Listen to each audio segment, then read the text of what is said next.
Мне очень просто после то это плохо, очень. Да? Я хочу спросить у профессора, кашель с точки зрения врача, это плюс или бывает минус? По-разному.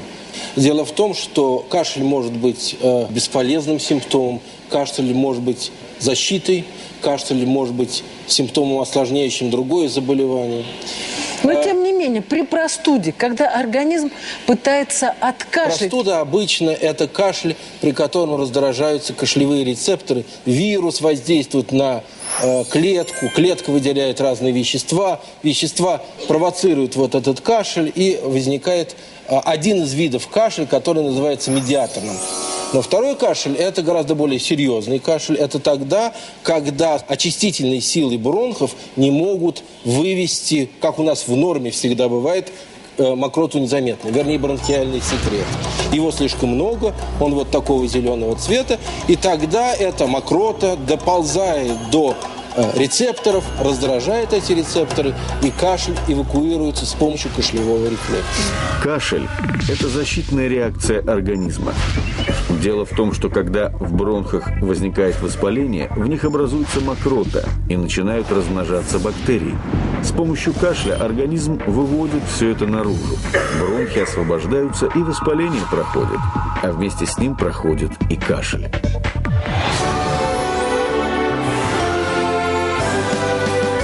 Что такое кашель, мы поняли. Да, это реакция. А теперь как его лечить? Ну, наверное, отхаркивающее средство.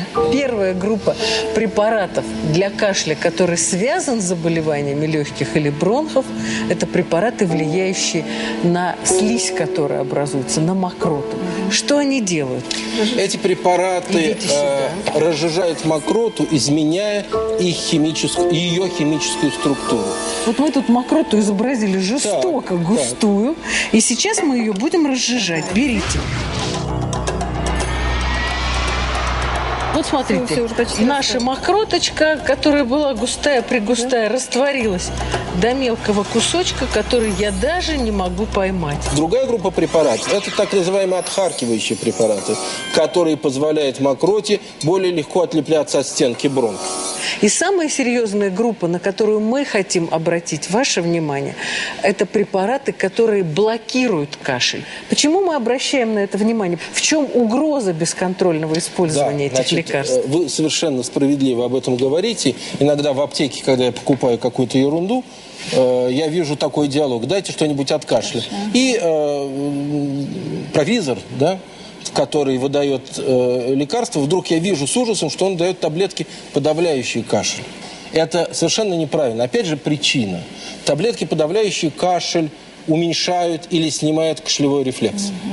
В этом случае надо доктору быть точно уверенным, что кашель не несет очищающей нагрузки, он просто результат какого-то раздражения нервов. Вот смотрите, при кашле все должно уйти туда. Да, здесь остается. Если назначили препарат от кашля и заблокировали кашлевой рефлекс, то вот это все остается внутри. Человек ничего не откашливает. Он заливает себя своей собственной мокротой. И только врач может решить: да, это безопасно и можно назначить. Понятно? Понятно. Спасибо.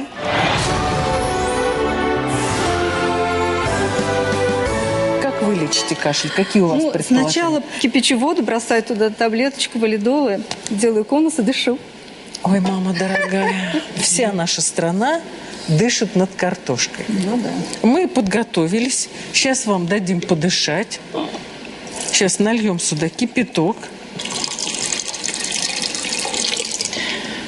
Наклоняйте голову, накроем вас полотенцем. И я хочу рассказать, что происходит. Наклоняйте, с моей точки зрения.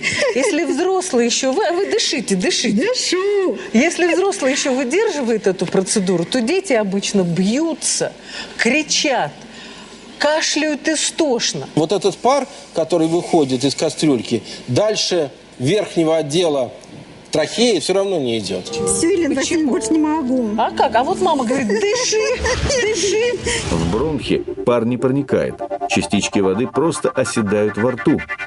Так что вылечить кашель, дыша над паром, невозможно.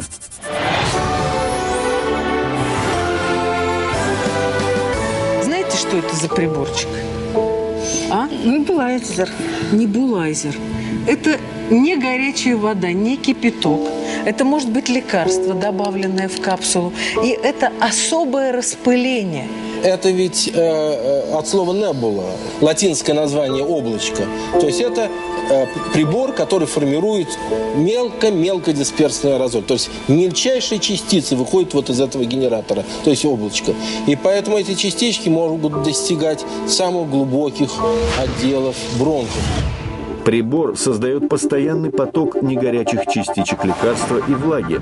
Они попадают в самые глубокие отделы бронхов и легких и начинают действовать.